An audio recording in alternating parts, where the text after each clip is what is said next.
Selamat pagi Indonesia. Anda menyaksikan seputar Bali terkini pukul 9 WITA bersama saya Dwi Priawan.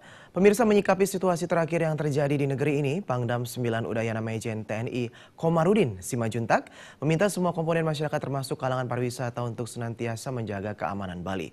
Upaya ini dapat ditempuh dengan menyebar luaskan pemahaman Pancasila demi memperkecil ruang gerak orang yang intoleransi terhadap Pancasila.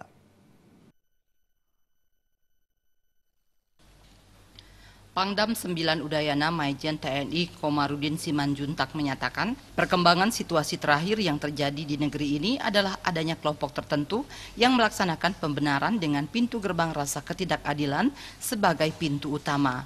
Menurutnya, jika sudah memahami Pancasila, maka di dalam Pancasila tersebut sudah ada keadilan sosial. Namun, orang dengan mudah dipengaruhi melalui suku, ras, dan agama, maka hal itu tidak benar karena sesungguhnya bangsa Indonesia itu terbentuk dari perbedaan. Pihaknya mengharapkan dengan meluasnya pemahaman tentang Pancasila, maka akan memperkecil ruang gerak orang yang intoleransi terhadap Pancasila.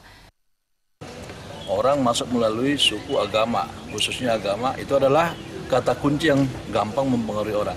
Tetapi sesungguhnya tidak seperti itu bangsa Indonesia, karena takdir kita, kemudian kodrat kita, perbedaan itu sudah konsensus.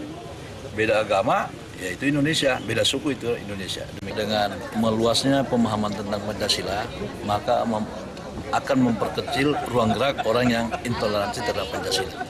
Sementara itu, menurut Direktur ITDC Nusa Dua Wayan Karyoke, pihaknya senantiasa berupaya meningkatkan kewaspadaan semua pihak yang ada di kawasan ITDC Nusa Dua.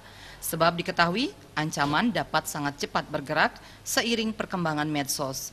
Pihaknya meminta kepada seluruh karyawannya untuk peka terhadap situasi di lapangan demi mencegah hal yang tidak diinginkan, sehingga berbagai kegiatan kepariwisataan yang ada dapat dilakukan dengan tenang dan nyaman. Jadi kewaspadaan semua pihak bukan saja menjadi kewaspadaan dari keamanan, tapi kewaspadaan juga semua karyawan, semua pihak yang berada di lingkungan ITDC maupun kawasan Nusa Dua itu harus semakin waspada, karena semua tahu sekarang di medsos itu sangat bergerak dengan cepat ya, tapi tetap harus kewaspadaan itu kita ada pada setiap insan di industri ini. Indra Wijaya, Bali TV. Nantikan seputar Bali terkini 1 jam mendatang. Selamat pagi dan sampai jumpa.